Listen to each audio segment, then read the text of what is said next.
সুপ্ৰভাত দৰ্শক মণ্ডলী পুৱাৰ আড্ডালৈ স্বাগতম জনাইছো মই অংশুমান আৰু পুৱাই আপোনালোকক মই জনাও যে আজি অতিথিৰ ৰূপত পুৱাৰ আড্ডাত থাকিব গীতিকাৰ সুৰকাৰ বিহুৱা আৰু বহুত কিবা একেধাৰে বাকি যিয়ে নহওক আমাৰ অতিথি আহি আমাৰ মাজত উপস্থিত হৈ গৈছে আমাৰ মাজত আছে অসমীয়াৰ চুকে কোনে আসলতে জয়ন্ত সোণোৱাল ডাঙৰীয়া আজি পুৱাই আমাৰ ইয়ালৈ অহাটোৱে আসলতে আমাৰ কাৰণে বহুত ডাঙৰ কথা আৰু আপোনাৰ বিষয়ে অলৰেডি আমি কৈয়ে থৈছো বাকি যিয়ে নহওক নৱবৰ্ষৰ শুভেচ্ছাটো এইখিনিতে জনাই দিলো আৰু আগতীয়াকৈ আমাৰ ভোগালী বিহুৰ শুভেচ্ছাটো জনাই দিলো ধন্যবাদ মোৰ ফালৰ পৰা থাকিলে সমগ্ৰ অসমবাসী ৰাইজলৈ নৱবৰ্ষৰ শুভেচ্ছা আৰু আগতীয়াকৈ ভোগালীৰ শুভেচ্ছা ভোগালীৰ ভোগ আচলতে বৰ ভাল লাগে ভোগালীৰ ভোগ হয়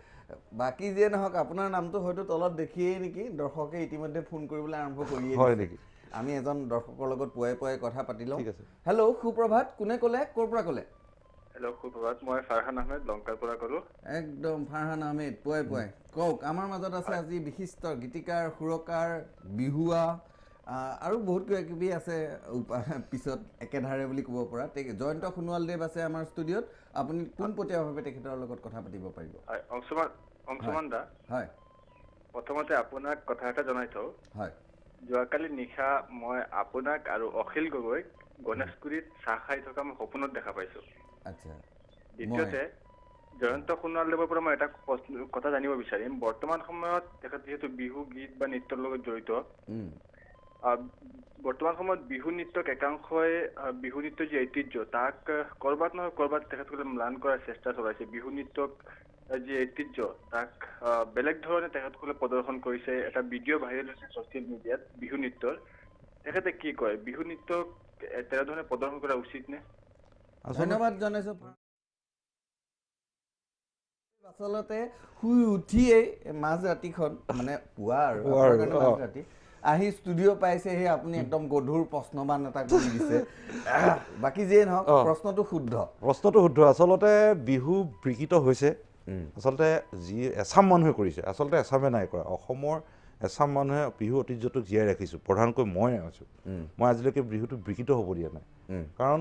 বিহু নাচবিলাক আচলতে আমাৰ বিকৃত কৰিছে মানুহে আজিকালি ছ'চিয়েল মিডিয়াৰ যোগে নিজে প্ৰচাৰ হ'বলৈও কৰিছে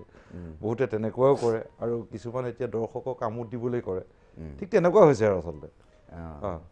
বাকী যিয়ে নহওক যিহেতু জয়ন্ত সোণোৱাল ডাঙৰীয়া আমাৰ মাজত আছেই আৰু ৰাইজে দুখ ধৰিব যদি আমি ইয়াত গান গাবলৈ নিদিওঁ বিহু গাবলৈ নিদিওঁ আমি গুণগুণাবলৈ দিওঁ প্ৰত্যেককে আমি গুণগুণাবলৈকে দিওঁ আপুনিও যিহেতু পুৱাই আৰু ক'বলৈ গ'লে বিহু এফাকি যদি বিহু আহিয়েই আছে আচলতে বিহু পাওঁ আচলতে আমাৰ বহাগ বিহুতে গীত গোৱা হয় আমি এতিয়া মাঘৰ বিহুতো বিহু পাতিব ধৰিলে মানুহে উপায় নাই বিহুটি প্ৰতিযোগিতাও পাতিব ধৰিলে মাঘত ভোগালী কিবা সম্ৰাগী কিবা কিবি আচলতে ঠিক তেনেকৈ এতিয়া মই এটা নতুনকৈ গান হৈছে ওলাইছে যিখন দেশতে লভিলো জনম সেইখন দেশতে আমাৰ মৰণ ৰাইজ মোৰ বিহুটি অসমৰ ধন সঁচাকৈ বিহুটি অসমৰ ধন এইখন আমাৰ জননী আই অসমী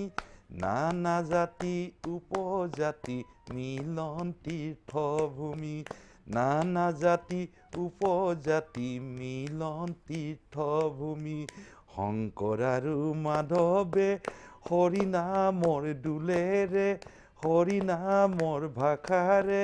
বৰাক আৰু ব্ৰহ্মপুত্ৰক মিলন হেতু গঢ়িলে বৰাক আৰু ব্ৰহ্মপুত্ৰ মিলন হেতু গঢ়িলে আৰু আছে আমাৰ হিন্দু কি মুছলমান একে আল্লাহ ফৰমান কীৰ্তন বা নামাজতো একে আল্লাহ ভগৱান ধন্যবাদ একেবাৰে সময় উপযোগী মানে আচলতে এইটো মোৰ বন্ধু এজন ললিত লুইং বুলি তেখেতে এতিয়া ৰিটায়াৰ্ড টিচাৰ হয় মোৰ বন্ধুৱে কিন্তু মানে আমি ক'ব নাই বিচাৰা জয়ন্ত সোণোৱাল দেৱৰ বয়স অলপ হৈছে হ'লেও কিন্তু ডেকা হৈ আছে মন ডেকা হৈ থাকিব লাগিব লাগিব যিফালে অংগ পতংগবিলাক বুঢ়া হ'লেও মনটো কিন্তু ডেকা হৈ থাকিব লাগিব আৰু কথাটো হৈছে বহুত জয়ন্ত সোণোৱালদেৱৰ লগত আচলতে মই জয়ন্ত কাই বুলি মাতো পাৰ্চনেলি আৰু মোৰ লগত জয়ন্ত কাইৰ চিনাকি নাই কমেও এতিয়া 13-14 বছৰ বেছি হ'ল নেকি 13-14 বছৰ হৈছে জয়ন্ত কাইক আচলতে মই যেতিয়া গুৱাহাটীলৈ আহিলোঁ যেতিয়াই ঘৰৰ পৰা ওলাই আহিলোঁ তেতিয়াই জয়ন্ত কাই খগেন দা তেওঁলোকক পাইছিলোঁ আৰু তেওঁলোকৰ লগত আচলতে মোৰ বহুত ওতঃপ্ৰোত সম্বন্ধ এটা আছে তথাপিতো আমি গানো গাইছিলোঁ বিহুবিলাক গীত গাওঁ বিহু নাম গাওঁ এই মুখতে ঢোল বজাইছিলে খুব ভাল লাগিছিলে তেতিয়া এইবিলাকো বজাব লাগিব যিহেতু জয়ন্ত সোণোৱালদেৱ আছেই আমাৰ লগত আৰু কথাটো হৈছে ফোনবিলাক আহি আছে আমি কথা পাতিম ৰাইজৰ লগত কিন্তু আপুনি যিহেতু আছেই আপোনাৰ পৰা পুৰণা কথা কিছুমান জানো খগেন দাৰ লগত আপোনাৰ চিনাকি কেনেকৈ খগেন দা বুলি কৈ আছোঁ ৰাইজে হয়তো চিনি নাপাব আপুনি বুজাই দিব খগেন গগৈ ডাঙৰীয়া আচলতে মই 1989ত এছিয়ান ট্ৰেক ফিল্ড মিট বুলি এটা অনুষ্ঠান হৈছিলে দিল্লীত Asia track field meet Asia গেমছৰ হেৰি আহিছিলে তালৈ গৈছিলোঁ মই অসমৰ বিভিন্ন প্ৰান্তৰ পৰা মানুহ গোটাই আনিছিলে ৰবীন্দ্ৰ ভৱনত চিলেকশ্যন কৰিছিলে তেতিয়া মোক তাত সেই বিহু দলটোৰ লগত চিলেকশ্যন কৰিছিলে আচ্ছা আৰু গৈ পিনে আমি তাত দিল্লীতে গ'লোঁ তাততো অসমৰ দলক মানে ৰিপ্ৰেজেণ্ট কৰিব নিদিলে বেলেগ বেলেগ মাতিলে আমাক ৰাখি থ'লে তেতিয়া আৰু যিজন মানুহে মোক ইয়াত এৰি থৈ গৈছিলে গোবিন্দ মহন্ত ডাঙৰীয়া মই শ্ৰদ্ধাৰ আমাৰ যিজন মোক এই সাংস্কৃতিক জগতলৈ উলিয়াই অনা মানুহ তেখেতেই খগেন গগৈক চঞ্জাইছিলে যে জয়ন্ত সোণোৱাল বুলি ল'ৰা এটা চঞ্জাই দিছিল খুব ভাল ল'ৰা তাৰপিছত খগেন দাই মোক লগ ধৰিলে ভাল পালোঁ তাৰপিছতে আহিলোঁ আহি যেতিয়া নেক্সট আমি দিল্লীতে আছোঁ খগেন গগৈ ডাঙৰীয়া তেতিয়া টোকাৰী গীত গাবলৈ গৈছে দিল্লীত Assam TET fair national international TET fair 89ৰ 23 December নে 24 ডিচেম্বৰ আছিলে তাৰপিছতে বোলো ঠিকেই আছে তেতিয়া প্ৰফুল্ল মহন্ত ডাঙৰীয়া মুখ্যমন্ত্ৰী আচ্ছা তাৰপিছত গৈ সেই তেখেতলোকেও গৈছিলে ঘূৰি আহোঁতে আমি ট্ৰেইনত আহিছিলোঁ তেতিয়া কলিয়াবৰ এটা দৌৰ গৈছিলে আৰু মই তেতিয়া মানে ট্ৰেইনতে কিবা কিবি গাই আহোঁ খগেন গগৈৰ লগতে থাকোঁ দিল্লীত পাহাৰগঞ্জত আছিলোঁ আমি তাৰপিছত খগেন গগৈ ৰাতিপুৱাই কয় এইফালে এইটো কাম কৰ আৰু অসমৰ এজন স্বনামধন্য বাঁহীবাদক আমাৰ লক্ষীৰহাং আমি এইখিনি কথাও পাতিম গোটেই কথা পাতিবলগীয়া আছে জয়ন্ত সোণোৱাল ডাঙৰীয়া যিহেতু আমাৰ লগত আছেই গতিকে আমি কাহিনীটো শুনিবই লাগিব আৰু কথাটো হৈছে দৰ্শক এজন ইতিমধ্যে লাইনত আছে ঠিক আছে হেল্ল' সুপ্ৰভাত কোনে ক'লে ক'ৰ পৰা ক'লে হেল্ল' কাট খাই গৈছে নিশ্চয় বাকী যিয়ে নহওক আমি ট্ৰেইনত আছিলোঁ ট্ৰেইনত থাকোঁতে মানে গান চান গাই আহিছোঁ যিকোনো তাৰপিছত খগেন গগৈ ক'লে যে এইবিলাক ৰেকৰ্ডিং কৰিম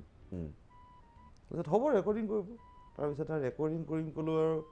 সি মোৰ এড্ৰেছটো ল'লে ফোনটো তেতিয়া আমাৰ নাই আমাৰ ওচৰৰ মানুহ ঘৰ ফোন আছে আৰু নাইট ছুপাৰ এখন আজায় ৰাতিপুৱা খগেন গগৈ ফোন কৰিছে মানে আমুকক বিচাৰি যে 2টা বজাত ঠিক আছে আমি আকৌ খবৰ দিব লাগিব মোৰ কাষত এঘৰ মানুহ আছে সেই ঘৰে আকৌ আমাক খবৰ দিব লাগিব কেইটা বজাত ফোন কৰিব আৰু খগেন গগৈ নিজৰ ফোন নাই পিচিও পোৱা কৰে তাৰমানে মানে আমি কাহিনীটো 89 বহি আছোঁ আৰু ফোন আহিব বুলি ফোন আহিছে তেনেকুৱা এটা কৈছে ঐ তই হেৰি কৰিবি আজি নাইট ছুপাৰত গুচি আহিবি আজি বোলো গান চান যি আছে তই লৈ আহিবি চব লিখাই দিম ঠিক নহওক আমাৰ মানে এইখিনিতে সময় হৈছে এটা বিৰতি লোৱাৰ আমি কথাখিনি পাতি থাকিম আৰু বহুত কথা পাতিবলগীয়া আছে জানিবলগীয়া আছে জয়ন্ত সোণোৱাল ডাঙৰীয়াৰ পৰা কিন্তু এইখিনিতে পুৱাৰ আড্ডাত সময় হৈছে এটা চমু বাণিজ্যিক বিৰতিৰ আমি এই গ'লোঁ এই আহি আছোঁ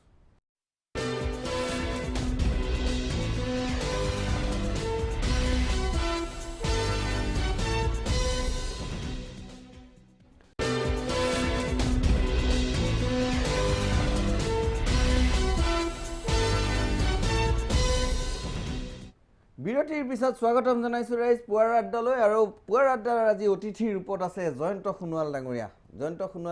আপোনাৰ কাহিনীটো ট্ৰেইনৰ পৰা গৈ পেলাই ফোনলৈকে আহিলে তাৰপিছত আহিছোঁ আৰু আহি মোক কৈছে পল্টন বজাৰত নামিবি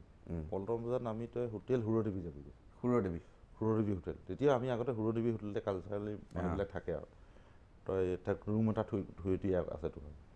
তাৰপিছত আৰু ৰুমত গৈছোঁ সুৰদেৱী হোটেলত গৈ চাহ তাহ খাই শুইছোঁ শুই মেলি 11টামান বজাত খগেন গগৈ আহিছে আৰু 10টামান বজাত অফিচো আছে তেখেতে কালচাৰেল এফেয়াৰ্ছতে চাকৰি কৰিছে তাৰপিছত কৈছে এনেকৈ লগালগ স্বনামধন্য শিল্পী মহানন্দ মজুমদাৰ বৰুৱাদেৱৰ গৈ ওলাইছেগৈ ঐ কি গান আনিছে আৰু তেতিয়া মহানন্দ মজুমদাৰক পাই কেনেকুৱা ভাল লাগিব এজন তেতিয়া অসমৰ এজন জনপ্ৰিয় তাৰপিছত কৈছে মই বোলো এনেকুৱা গান আনিছোঁ অঁ চাওঁ বোলে গেটবিলাক গাই মেলি চাইছে আৰু তেতিয়া মই ছোৱালীবিলাকৰ পাৰ্টবিলাক নাজানো তেতিয়াই মানে সেয়াই আৰম্ভণি আৰু তেতিয়া লাহৰী হৈ কেছেট অসমৰ লাহৰী 89 লাহৰী 89 আচলতে হয়তো এতিয়া আমাৰ দৰ্শকসকলৰ মানে বহুতৰে চাগে 89ৰ কথা 83ৰ কথা এইকেইদিনত আচলতে সেই 80ৰ ঘৰৰ কথা কাহিনীবিলাক খুব ওলাই গৈছে আৰু বৰ্তমান পৰিৱেশ পৰিস্থিতিত এনেকুৱা হৈ গৈছে মানুহে অতীতৰ কথাখিনি যিমান হ'লেও পাহৰিব নোৱাৰে আৰু সেই অতীতে এতিয়া হয়তো সকলোকে জাগি উঠাত সহায় কৰিব বাকী আপোনাৰ 83 মানৰ কাহিনীবিলাক মনত আছে নাই 83ত আচলতে আমি বহুত সৰু আছিলোঁ তেতিয়া আমি গাঁৱে গাঁৱে ঘূৰি ফুৰোঁ তেতিয়া ছাত্ৰ সন্থাই আন্দোলন কৰে যিনি ছাত্ৰ সন্থাৰ আন্দোলনত প্ৰদূষণ ছাত্ৰ সন্থাৰ আন্দোলনত চাবলৈ যাওঁ আমি তাৰপিছতে ঠিক তেনেকুৱা হৈছিলে আমি চাবলৈ গৈছিলোঁ ক'ত মানুহ খেদা খেদি মাৰপিট কৰে এতিয়া মানে আমাৰ এতিয়াও মনত আছে এচাম মানুহে মানে আমাৰ এজন স্বনামধন্য sir principal sir Narayan Rajkhowa ডাঙৰীয়া আছিলে তেখেতে খুব কংগ্ৰেছ কৰিছিলে কংগ্ৰেছ কৰোঁতে মানে তেখেতক খেদি ফুৰিছে মানুহ আৰু এজন তেনেকুৱা আমি তেতিয়া চাবলৈ গৈছোঁ মানে বাকী যিয়ে নহওক আমাৰ মাজত আছে জয়ন্ত সোণোৱাল ডাঙৰীয়া আৰু ৰাইজ ৰৈ আছে আপোনাৰ পৰা এটা গীত শুনিবৰ কাৰণে মইতো আচলতে গীত গোৱা মানুহে নহয় গীত নহয় মানে বিহু আৰু বিহু নাম এনেই ফূৰ্তিতে গাওঁ আমি আচলতে কি হৈছে এনেই চখত গোৱা নিচিনা হয় আচ্ছা এতিয়া এফাকি পুৰণা বিহু এফাকি অকণমান পুৱাই পুৰণা বিহু ঢেৰ আছে আচলতে কেতিয়াবা পাহৰি থকা হয় আৰু কেতিয়াবা মনত পৰে তেতিয়াহ'লে ঠিক আছে আপুনি মনত পেলাওক আমি এটা ফোন লৈ লওঁ হেল্ল' সুপ্ৰভাত কোনে ক'লে ক'ৰ পৰা ক'লে সুপ্ৰভাত মই শ্বিলঙৰ পৰা কৈছো বহুত ঠাণ্ডা হাত ভৰি মানে লৰাব নোৱাৰা অৱস্থা মুখৰ মাতি নোলায় এনেকুৱা অৱস্থাটো যে আপুনি ফোন কৰিছে তাৰ বাবে ধন্যবাদ বিধেয়কখনে অকণমান গৰম কৰি থৈছে আৰু বেলেগ হেৰি নাই বিধেয়কখনে গৰম কৰি থৈছে ৰাতিপুৱা প্ৰথম গানটো বৰ সুন্দৰ আছিলে আজিকালি এনেকুৱা গান খুব কমেই শুনিবলৈ পাওঁ হয় তাৰপিছত হ'লেও পৰিৱেশটো বৰ গধুৰ হৈ আছে কোনেও হহুৱাৰ কোনো চেষ্টাও কৰা নাই দৰ্শকেও তেনেকুৱা প্ৰশ্ন কৰা নাই আচলতে কাৰো এতিয়া হহাৰ সময় নহয় আৰু হহুৱাৰ আচলতে বিঠা চেষ্টা এটা কৰিবলৈ আচলতে সাহসো নাই আৰু সকলোৰে মানসিকতা বৰ্তমান বহুত বেলেগ ধৰণৰ এটা হৈ আছে গতিকে এই সময়ত এই সন্ধিক্ষণত বুলি ক'ব পাৰি এনেকুৱা এটা সন্ধিক্ষণত কিবা এটা নভবা নিচিন্তাকে কৈ দিবলৈও বা কৰিবলৈও ভয় লগা এটা অৱস্থা হৈ আছে বাকী যিয়ে নহওক আমাৰ মাজত আছে জয়ন্ত সোণোৱাল ডাঙৰীয়া পোনপটীয়াভাৱে কিবা পাতিব বিচাৰিব নেকি হয় মই তেখেতকে সুধো অকণমান বৰ লাইটলিহে সুধিম মই বৰ চিৰিয়াছলি নুসুধো তাৰ মানে আমাৰ খিলঞ্জীয়াসকল সীমান্ত সিপাৰৰ পৰা আহিবলৈ ৰৈ আছে নতুন খিলঞ্জীয়াসকলক আদৰিবৰ কাৰণে এতিয়া বিহু বিধেয়ক মতে বিহু 3টা ঠাইত 4টা কৰিব লাগিব সেই জয়ন্ত সোণোৱাল ডাঙৰীয়াক মই সুধিছো যেনেকে ৰঙালী ভোগালী আৰু কঙালী তাৰ লগতে সুৰ মিলাই 4ৰ্থ বিহুটোৰ নাম এটা ক'ব লাগে আৰু খিলঞ্জীয়া ভাষাত তেখেত নতুন খিলঞ্জীয়া ভাষাত বিহু এফাকি গাব লাগে বাহ সেইটো বৰ বেলেগ কথা ক'লে দেই আচলতে এতিয়া নতুন খিলঞ্জীয়াতকৈ মানে আমি যিখিনি পুৰণা খিলঞ্জীয়া যিবিলাক ভূমিপুত্ৰ হয় সেই ভূমিপুত্ৰৰ আমি বস্তুটো এৰি নিদিওঁ আচলতে অসমবাসীয়ে কাকো ইয়াক মানে বেলেগ এটা 4টা বিহু কৰিব নিদিওঁ সেইটো আমি সকলোৱে জোৰ বান্ধি ওলাই আহিব লাগিব আৰু এইখিনি কথা মই সকলোকে কৈছোঁ যে আমি সদায় 83 চনতো আমি শুনিছিলোঁ যে কি আন্দোলন হৈছিল আমি তেতিয়া ক্লাছ মই 8ত 9ত মই তেতিয়া মেট্ৰিক দিছোঁ 84ত তেতিয়া শুনিছিলোঁ কি আন্দোলন বিদেশী খেদা আন্দোলন বিদেশী কোনখিনি তেতিয়া আমি ভাবিছিলোঁ যে বিদেশী বিহাৰীখিনি নেকি মাৰোৱাৰীখিনি নেকি পিছতে গম পাইছোঁ যে তেতিয়া কনফিউজন আছিলে এতিয়াতো একদম জল পথ হৈ আছে কিন্তু আমি পঠিয়াব পৰা নাই মই কিন্তু এটাই মানো যে বিদেশী সি হিন্দুৱে হওক বা মুছলমানে হওক পঠিয়াব লাগে বাকী যিয়ে নহওক আমাৰ সময় একেবাৰে তাকৰ আৰু একেবাৰে শেষত জয়ন্তকায়ে আপুনি এটা বিহু গাই দিয়ক আৰু আমাৰ অনুষ্ঠানৰ পৰাও এটা বিদায় লৈ লওক ধন্যবাদ বিহু এটা আচলতে এইটো এটা বৰ ধুনীয়া বিহু মোৰ মামাজনে লিখিছিলে কলুলে গাইছিলে আৰু মই তাত আছিলোঁ অসমৰ মানুহে মানে এলপেটানৰ ঘৰটো চিনি নাপাইছিল আগতে এলপেটানৰ ঘৰ তুমিতো গাঁৱৰ মানুহ যি ধনী মানুহে এলপেটানৰ ঘৰ হ'লেই মানে সি ধনী আৰু গাঁৱত ঠিক সেইটো এহে চেনিমাই মৰমৰ এইখন জানো তোমাৰ ঘৰ এহে চেনিমাই মৰমৰ এইখন নহয় তোমাৰ ঘৰ তোমাৰ বাবে সাজি থৈছোঁ এলপেটানৰ পকা ঘৰ চকীত বহি খাবা ভাত বেঞ্চত বহি ববা তাত মুহাত বহি ষ্টাইলি বা এলেপেটানৰ বাৰান্দাত তুমি চেনী মাই মৰমৰ শপত শিৱ মন্দিৰৰ চেনী মাই মৰমৰ শপত শিৱ মন্দিৰৰ তুমি প্ৰথম তুমিয়ে জানা মোৰে জীৱনৰ দিয়া যদি মই নামাত পেটলৈ মোৰ নাযায় ভাত চয়াবিনো মঙহব লাগে যদি তোমাৰ হাত জানা। যিকি নহওক দৰ্শক মণ্ডলী, আমি শুনিবলগীয়া আছিলে, কথা পাতিবলগীয়া আছিলে জয়ন্ত সোণোৱাল ডাঙৰীয়াৰ লগত, কিন্তু আমাৰ সময় হৈ আহিল। আজিলৈ লৈছোঁ বিদায়। আমি নতুন অতিথিৰ সৈতে আকৌ লগ পাই থাকিম। চাই থাকিব পুৱাৰ আড্ডা। ধন্যবাদ।